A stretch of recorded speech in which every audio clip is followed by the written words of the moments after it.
Fantasy as a Screen for the Desire of the Other by Slavoj Žižek. Read by Philipp von Gönitzer. Fantasy appears then as an answer to Slavoj, to the unbearable enigma of the desire of the other, of the lack in the other. But it is at the same time fantasy itself which, so to speak, provides the coordinates of our desire, which constructs the frame enabling us to desire something.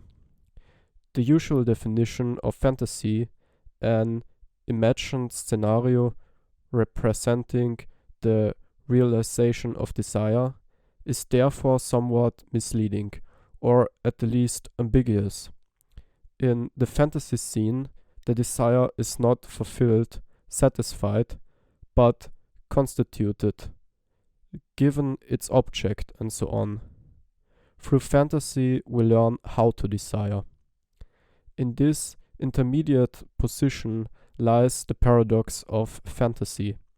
It is the frame coordinating our desire, but at the same time a defense against Slavoj. A screen concealing the gap, the abyss of the desire of the other. Sharpening the paradox to its utmost, to tautology, we could say that desire itself is a defense against desire. The desire, structured through fantasy, is a defense against the desire of the other, against this pure trans-phantasmic desire, i.e., the death drive in its pure form. We can now see why the maxim of psychoanalytic ethics, as formulated by Lacan, not to give way on one's desire, coincides with the closing moment of the psychoanalytic process, the going through the fantasy.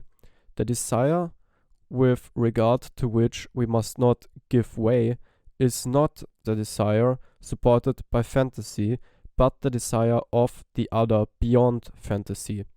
Not to give way on desire implies a radical renunciation of all the richness of desires based upon fantasy scenarios.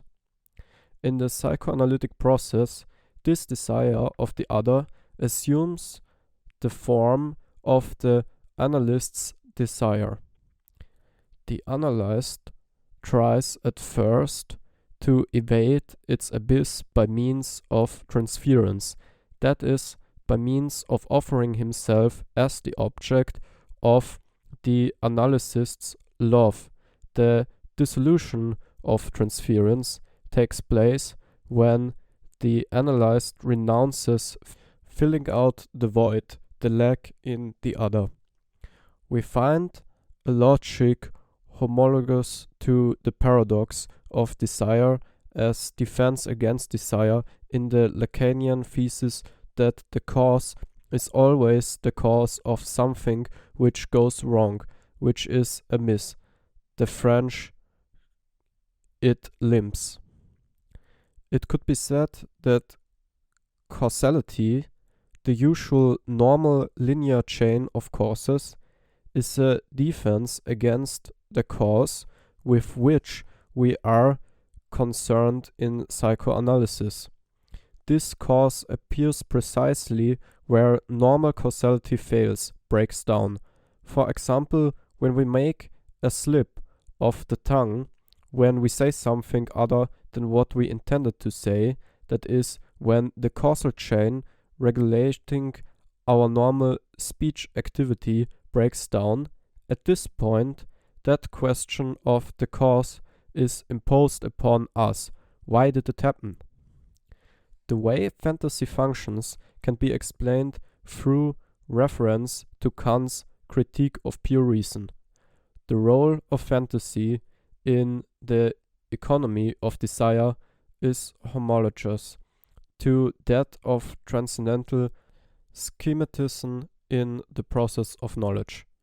In Kant, transcendental schematism is a mediator, an intermediary agency between empirical content, contingent inner-worldly empirical objects of experience, and the network of transcendental categories. It is the name of the mechanism through which empirical objects are included in the network of transcendental categories which determines the way we perceive and conceive them as substances with properties submitted to causal links and so on. A homologous mechanism is at work with fantasy. How does an empirical, positively given object become an object of desire?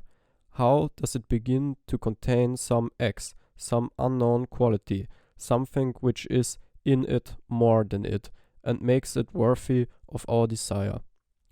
By entering the framework of fantasy, by being included in a fantasy scene which gives consistency to the subject's desire.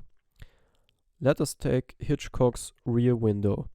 The window through which James Stewart, disabled and confined to a wheelchair, gazes continually is clearly a fantasy window.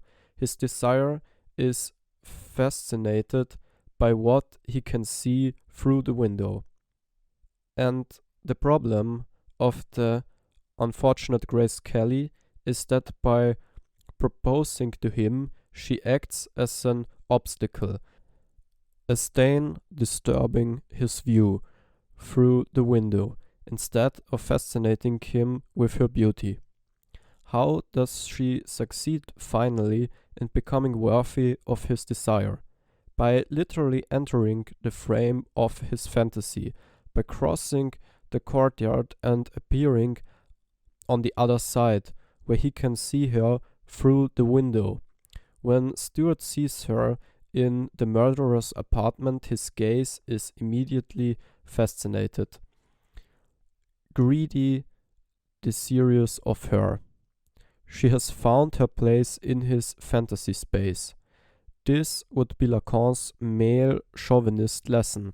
Man can relate to woman only in so far as she enters the frame of his fantasy.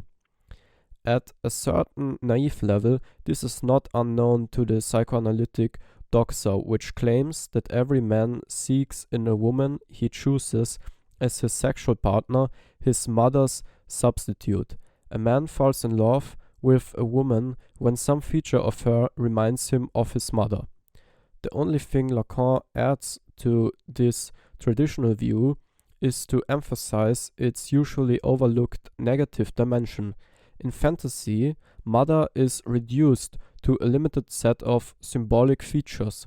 As soon as an object too close to the mother thing, an object which is not linked with the maternal thing only through certain reduced features, but is immediately attached to it, appears in the fantasy frame, the desire is suffocated in incestuous claustrophobia.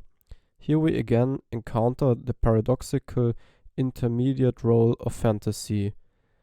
It is a construction enabling us to seek maternal substitutes, but at the same time a screen shielding us from getting too close to the maternal thing, keeping us at a distance from it. This is why it would be wrong to conclude that any empirical, positively given object could take its place in the fantasy frame, thereby starting to function as an object of desire. Some objects, those which are too close to the traumatic thing, are definitely excluded from it. If, by any chance, they intrude into the fantasy space, the effect is extremely disturbing and disgusting. The fantasy loses its fascinating power and changes into a nauseating object. Again, Hitchcock, this time in Vertigo, offers us an example of such a transformation. The hero, James Stewart again, is passionately in love with Madeleine and follows her to a museum where she admires the portrait of Charlotte, a long-dead woman with whom Madeleine identifies. To play a practical joke on him, his everyday maternal friend, an amateur painter, sets up an unpleasant surprise for him.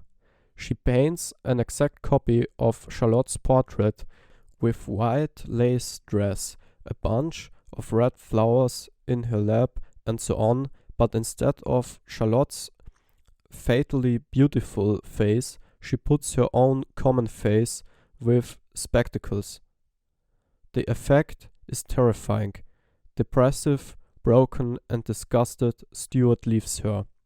We find the same procedure in Hitchcock's Rebecca, where John Fontaine, to charm her husband, whom she supposes to be still in love with his late wife, Rebecca appears at a formal reception in a gown Rebecca once wore on a similar occasion.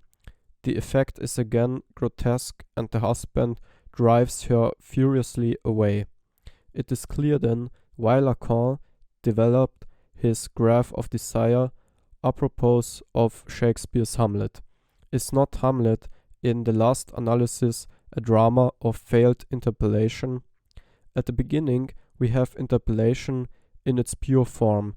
The ghost of the Father King interpolates Hamlet individual into subject. That is, Hamlet recognizes himself as the addressee of the imposed mandate or mission to avenge his father's murder. But the father's ghost enigmatically supplements his command with the request that Hamlet should not in any way harm his mother. And what prevents Hamlet from acting, from accomplishing the imposed revenge, is precisely the confrontation with the Slavoj of the desire of the other. The key scene of the whole drama is the long dialogue between Hamlet and his mother, in which he is seized by doubt as to his mother's desire. What does she really want? What if she really enjoys her filthy, promiscuous relationship with his uncle? Hamlet is therefore hindered not by indecision as to his own desire. It is not that he doesn't know what he really wants. He knows that very clearly. He wants to avenge his father. What hinders him is doubt concerning the desire of the other, the confrontation of a certain Slavoj, which announces the abyss of some terrifying, filthy enjoyment. If the name of the father functions as the agency of interpolation, of symbolic identification, the mother's desire, with its fathomless Slavoj, makes a certain limit at which every interpolation necessarily fails.